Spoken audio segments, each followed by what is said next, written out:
Welcome to the wonderful world of wine, exploring all things wine with you. We are your hosts, Mark Lindsay and Kim Simone, and you can find us on Facebook at The Wonderful World of Wine.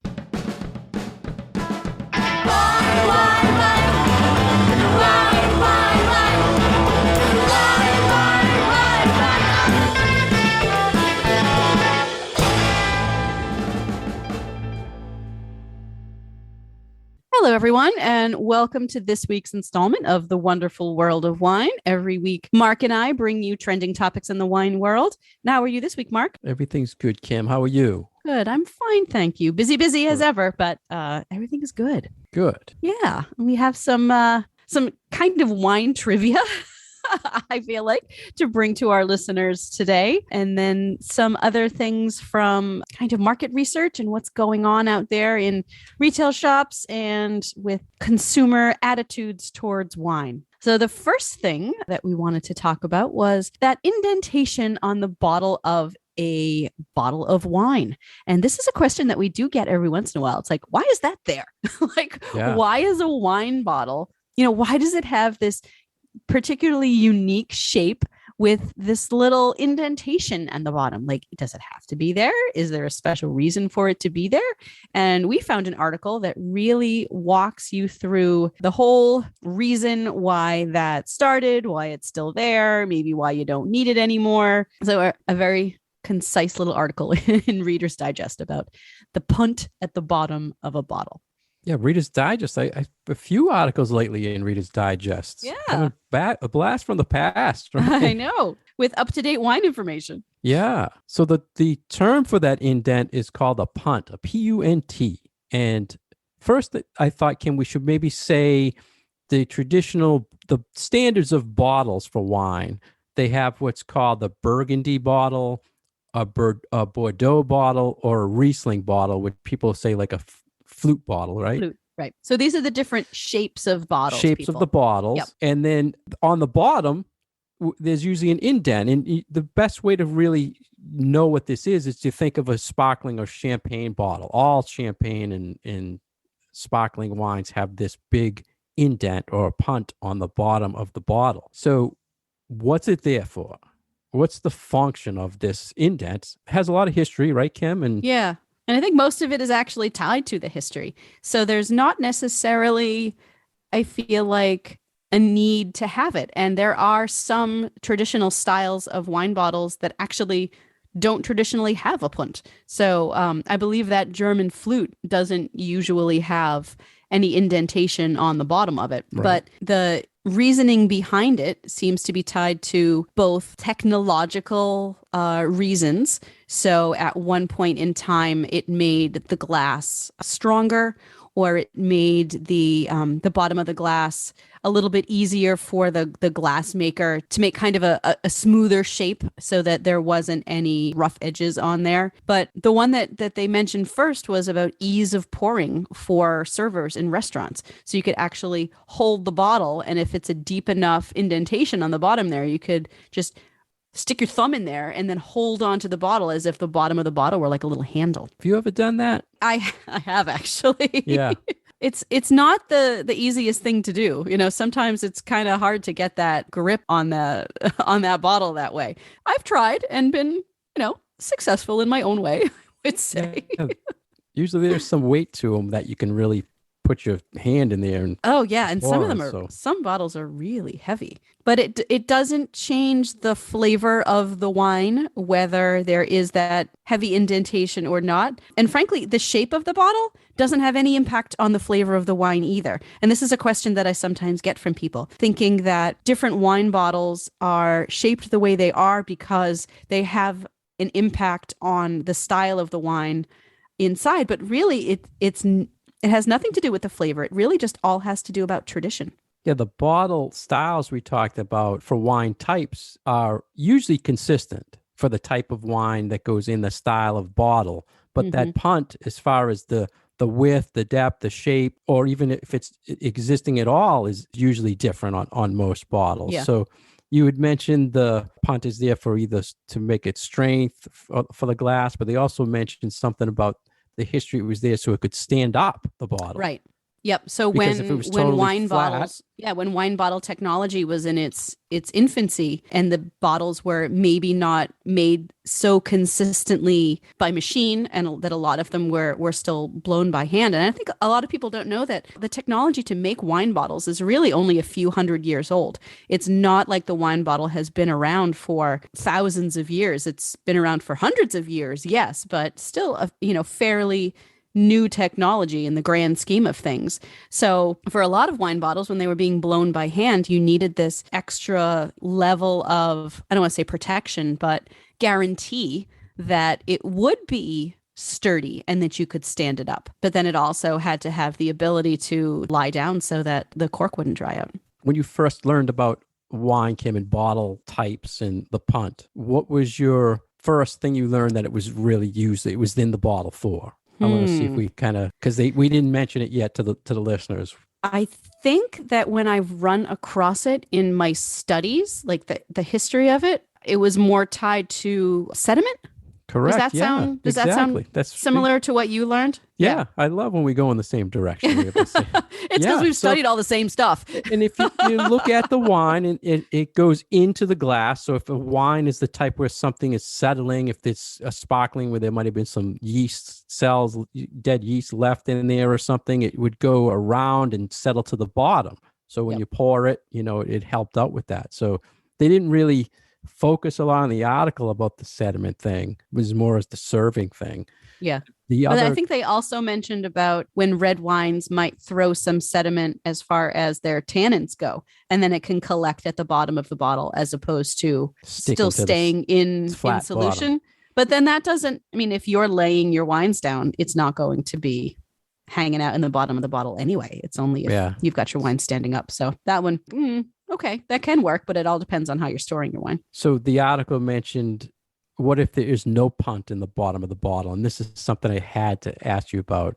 In the article, they say, don't fear. It doesn't mean the winemaking or it's cheap, or they said, don't fear if it doesn't have it. No fear. So my question to you, Kim, if you pick up a bottle, do you look at that? No, I think I think it goes in a similar vein to using heavy bottles, using heavy glass. It's more of a marketing thing. It's more of a way that the producer is trying to signal that this is a expensive fine wine as opposed to cheap wine. Like if we're spending, and I don't know why it kind of equates in the mind that if you have this, heavy glass bottle and this really deep punt on the bottom of the bottle, that somehow that signals that this is an expensive, to be put down kind of wine. But I think that is the intention. So the glass has to cost winemaker more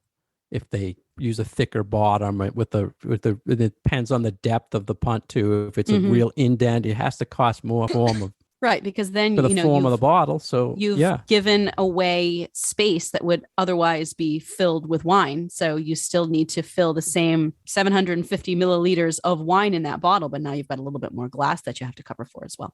And you mentioned the weight, it would lead to being not as sustainable as another bottle if it had more glass use or more weight to it, which we talked about a lot in the past. Yeah. So we've been running into this a little bit more lately, the sustainability and the bottle weight. There seems to be a little bit more, I think, conversation about that. So if you had two bottles of wine in front of you, no labels on them, all you saw was red wine. One is a short Bordeaux bottle, flat bottom, and another one's in a Bordeaux bottle, but thicker glass with like a 1-inch indent punt on the bottom. You'd have no impression that the one that's flat is probably inexpensive compared to the other? No, I think that there still is that sort of signaling that the one that obviously has spent more money on the bottle and on the glass must be a more expensive wine. Even though I know, from a experience perspective that that's not necessarily the case, I still think that there is that ingrained idea that, this must be a more expensive bottle of wine. So that marketing, is it's doing its job. Yeah. And even to me as a wine buyer, when I see that, I've seen it many times where it's a very small format bottle, no punt or a very small punt, Mm-hmm. and it's an expensive wine. Yeah. And I'll But does that say, go to the format so that a smaller size bottle of wine maybe just won't have that particular characteristic? Is that solely a technological, nobody makes half-size bottles with a punt? well, I think many times they're probably trying to save some cost on their end. And unfortunately for me, I won't put it on my shelf because I don't think people pay that high end if it's in that format bottle. When it's The like when a it's smaller like a when smaller it's format. yeah, when it's in a smaller format with no punt on it, just Huh. a very, if you compared it to a $10 bottle on another shelf, it looks exactly the same. So Ah, to I me, see. I think people go by the weight and go by the design a little more and feel like they will spend a little more if there's more money put into the glass. And I remember years ago seeing a study. There was a wine publication that used to put out like a profile on wineries, and I think it was either like Opus One or some real high end wine. Mm-hmm. And they went, here's where we get this, here's where we get that, and then they talked about their glass, and they sourced their glass from China, whereas other ones in the high end were using American glass. So it actually told the cost of what they were paying for the bottle. It was like 50 cents or something. And they're Mm-hmm. charging $200 for the wine. So it makes you think Yeah. like, wow, you know, Yeah. I guess that's where I was kind of going with it. It's when I'm saying shopping for a gift or something, there's something about handing someone a bottle that you can put your fist in the bottom of it and hold it, And that has that heft. Yeah. And Yeah. I'm not sure Yes. that we make the connection that, oh, the weight of the bottle and the way that the bottom of this bottle looks is the reason why I feel like it is saying these things to me that are conveying value and all of this. But I think there's just something in our understanding of what an expensive wine bottle should be that then translates into when you hold it in your hand, you feel it. Right. It's interesting. But Mm. for our listeners, if you never knew what that was, like Kim said in the beginning, it's a little trivia. We always say that along with the how many turns on a champagne cage. This is 6. one of those.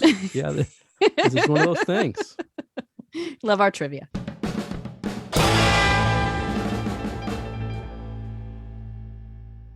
You're listening to The Wonderful World of Wine. We are your hosts, Mark Lindsay and Kim Simone. For more information about Kim, please go to her website at commonwealthwineschool.com. For more information about myself, please go to franklinliquors.com. We're here every week on Franklin Radio, WFDR 102.9 FM. You can find us on Facebook at The Wonderful World of Wine. We are also on Twitter at Wine Education. Next, Kim, we have an article, again, a little survey about online consumers search for drinks via their needs, not brands. Now, in past episodes, we talked about how people are sticking to one brand and all they care about is brands. But now this drink business report is saying they're searching more for their needs versus the brand. So what'd you think, Kim? This makes a lot of sense to me because I feel like it's how I do my shopping too. Now, it's not necessarily how I do my wine shopping, but it's how I need something in particular. And I don't necessarily have a brand in mind. And I start Googling it, like, say, I don't know, pretty face masks or something. I'm going to Google it first, and then I will be given a number of options. And then I will start making my decisions on what to buy or where to buy it from that search. So it really is based on what my need is at that particular moment.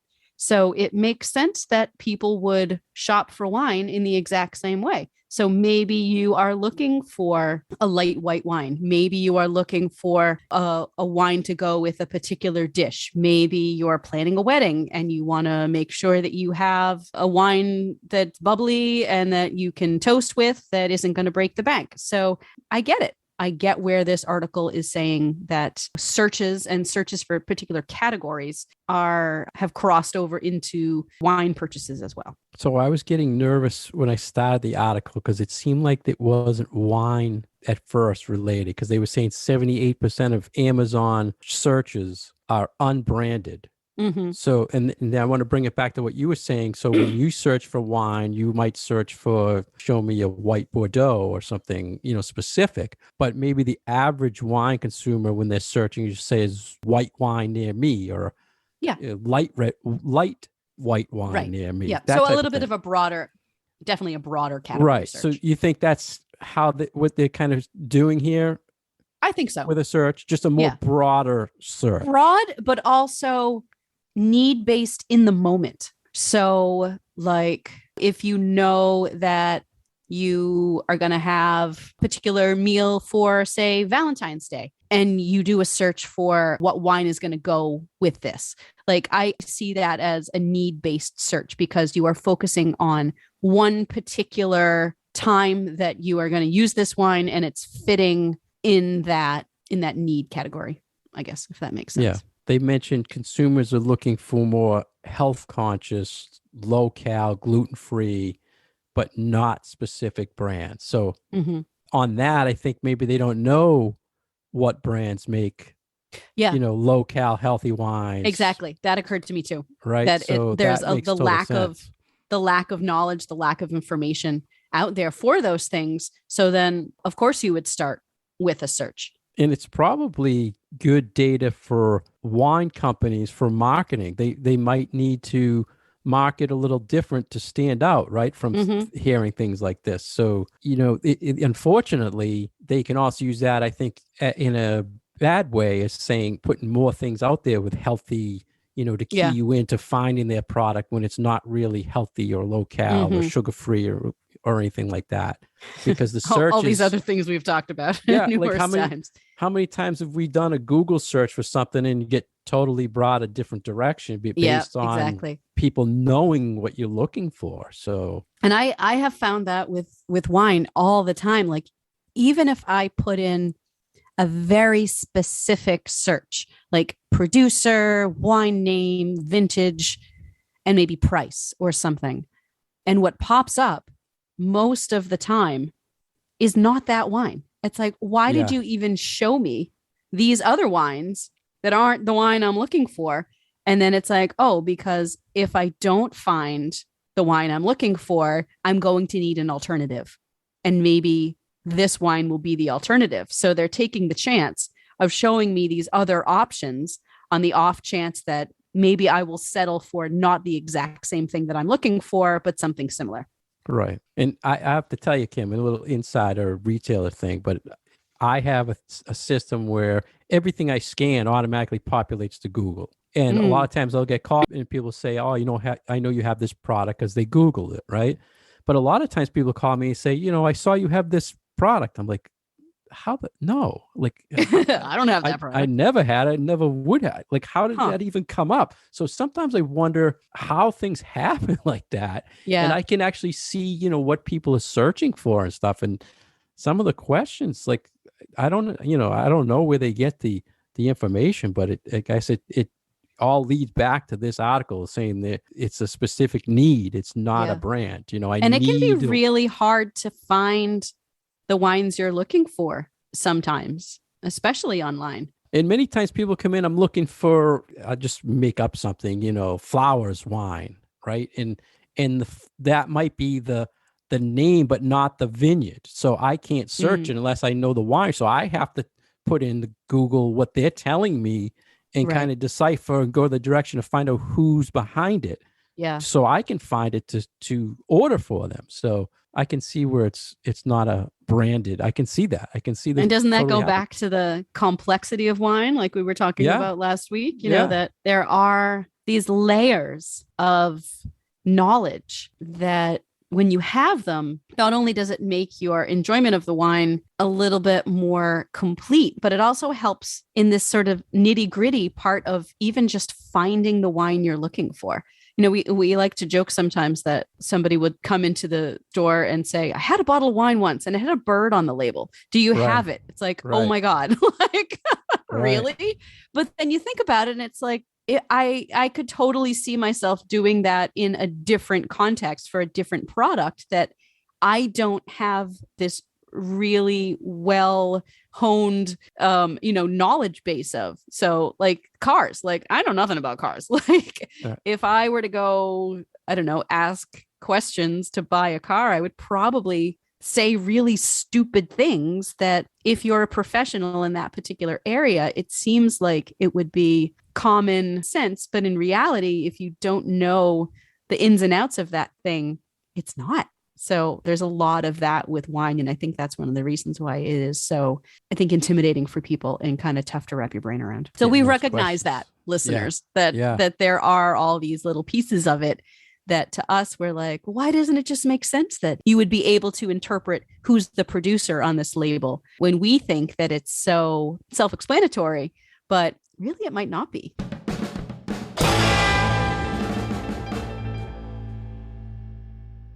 You're listening to The Wonderful World of Wine, and we are your hosts, Mark and Kim. You can find more information about myself at commonwealthwineschool.com, more information about Mark at franklinliquors.com, and you can find our past episodes on SoundCloud and iTunes. So another great article that we ran across in Wine Industry Advisor Network was about the need for small retailers and why it is so important that not every wine store turns into a big box store, but that we retain our little guys out there in the market for wine retail. And you are one of those little guys that we want to keep around, aren't you, Mark? Yeah. And the way they worded this article was smaller producers need the smaller retailers now more than ever. And so I connecting think that's those two, the smaller producers with the smaller retailers. So here's my take, Kim, as a small retailer. This all goes back to, I always talk about, our listeners probably sick of me saying it, but the 90% thing. The big box stores or the bigger stores have to support and be supported by the bigger brands. They have no real time for a guy who's only making 5,000 cases when they need 5,000 cases for one or two stores. So we're talking about producers here, people. Correct. Not people selling the wines, but the actual people making the wines. Making the wine. So the smaller stores then are the ones who support these smaller producers. So the smaller winemakers need a place to go. They're not going to go to a big box store because they can't give them what they need for all. They'd have to give them everything they produce to put on their shelf. So this is why the relationship between a small winery, a small producer, and a small retailer works so well. And it also benefits you as a consumer and a wine buyer too, to support these people and to know where your wine is coming from. So that's my quick thing right away, Kim. Yeah. What about you? So I think that it can be one of those things that most consumers don't know what constitutes a big winery versus a small winery. So you might hear the production numbers for a small winery and think that that is a lot. Like, you hear like 40 cases, particular wine, I think like 40,000 wine. That is so much wine.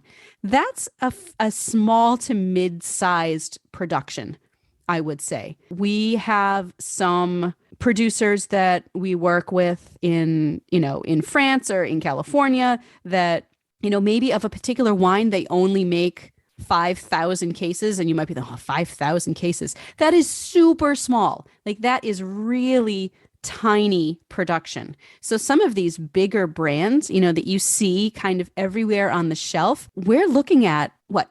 1 million cases? Yeah, millions of cases, Mark? Yeah. Millions of cases. So when you hear the numbers that are like 50,000 cases or 35,000 cases, that's a clue that you're actually dealing with a fairly small production.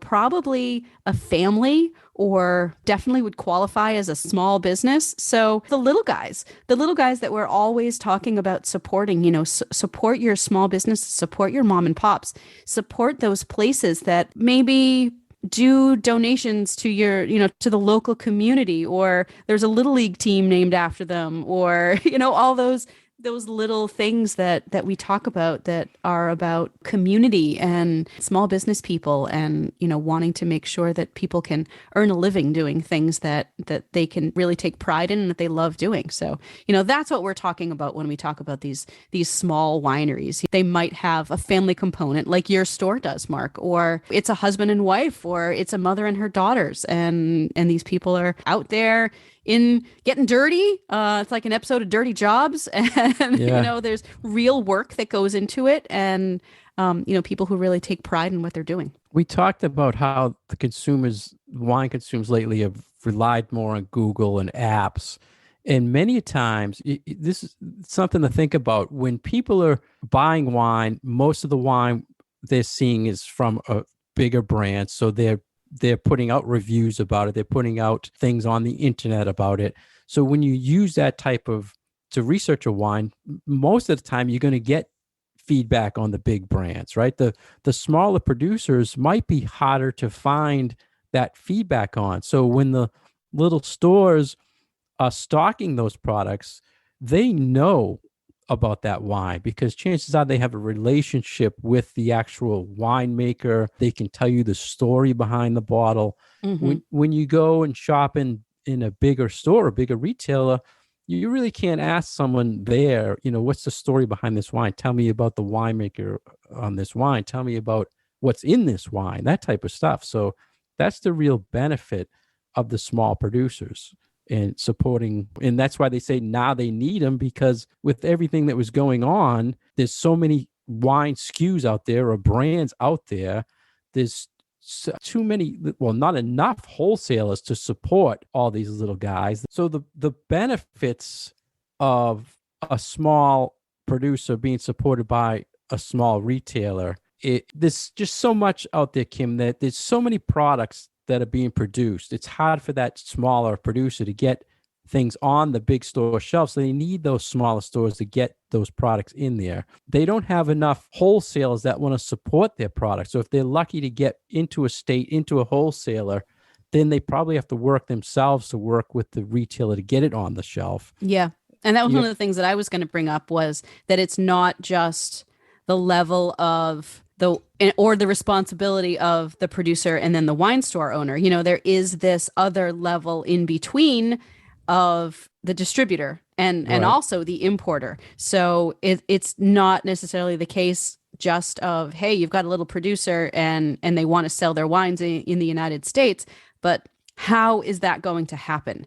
Who is going to make those connections for that small producer so that they then can participate in the market and can actually get their wines into a store? So there are these different levels. So not only do they have to have a relationship and a business arrangement with someone who will physically bring that wine from a different country into the United States, that would be the importer. But then in each individual state, there needs to be the wholesaler, who is then the one who is responsible for selling to the restaurant, selling to the caterer, selling to the retail store. And different states have different systems. And if you've heard us mention the 3-tier system, this is what we're talking about. But sometimes it can be really difficult to get your little brand into one of these distributors because they might already have something in that category and they feel they don't need another thing in that category. And I've run into this issue with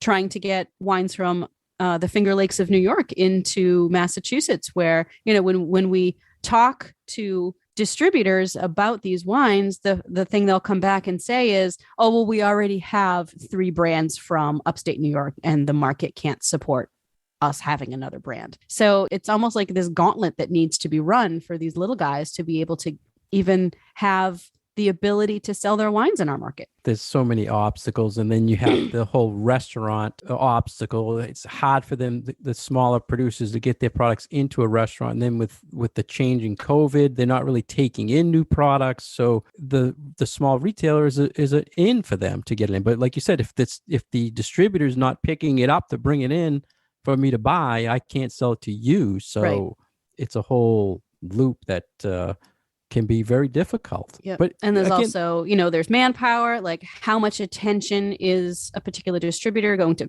pay to your brand if you're one of these little guys that maybe doesn't have the funding behind them, frankly, that another company has. So, if you're a brand that has a lot of marketing dollars behind you, you can wine and dine the sales staff, and that gives them the opportunity to sell those wines a little bit more aggressively, because they know there might be, programs or rewards or nice dinners, or even just the ability to taste those wines over and over and over again. So it does make it difficult.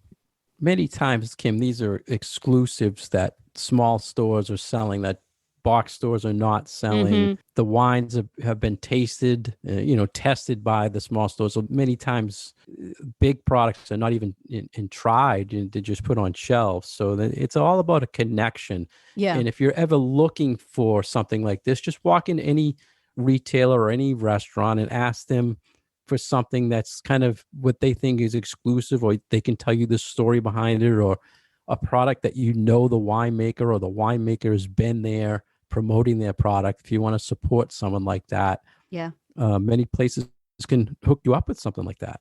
And this is one of the ways that if our listeners are really interested in tasting new things and finding that magic in a bottle of wine, these are exactly the producers that you want to discover. You want to find these little guys. You want to find these stories. You want to hear about the family background and all of those things. And it's our smaller retailers and it's our smaller restaurants that are the ones who are bringing these wines to the attention of the public, and ones who do them really well, like yourself, where you hold tastings and you meet with winemakers, and you show off these special bottles, and they're not always like super expensive.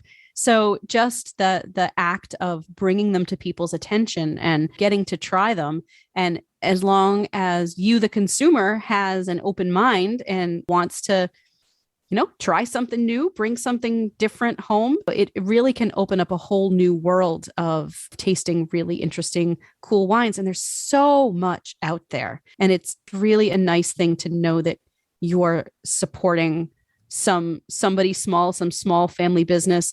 And then when you get to meet them at tastings, like what you do at your store, Mark, like I feel like that turns into such an experience for the consumer. Yeah, it's exciting when people actually see the people who are making the product and telling them how they're growing the grapes and what they put in the bottle and making even, that connection. Even people like ourselves who we've been doing this for a really long time, but if we go somewhere, and that's one of the wonderful things about traveling to wine regions, and maybe you have a wine that you really like and you get to see where it's made, and you get to see the plants, and you get to smell what the winery smells like. It's just it's really magical. That's the only word that I can put to it, is there's this magic to it.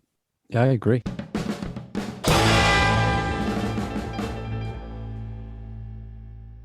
Thank you for joining us today on The Wonderful World of Wine. We've been your hosts, Mark Lindsay and Kim Simone, exploring all things wine with you. We're here every week on Franklin Radio, WFPR 102.9 FM. You can find us on Facebook at The Wonderful World of Wine. All our past episodes can be found on iTunes or SoundCloud. We look forward to talking with you next week. Cheers. Wine, wine, wine.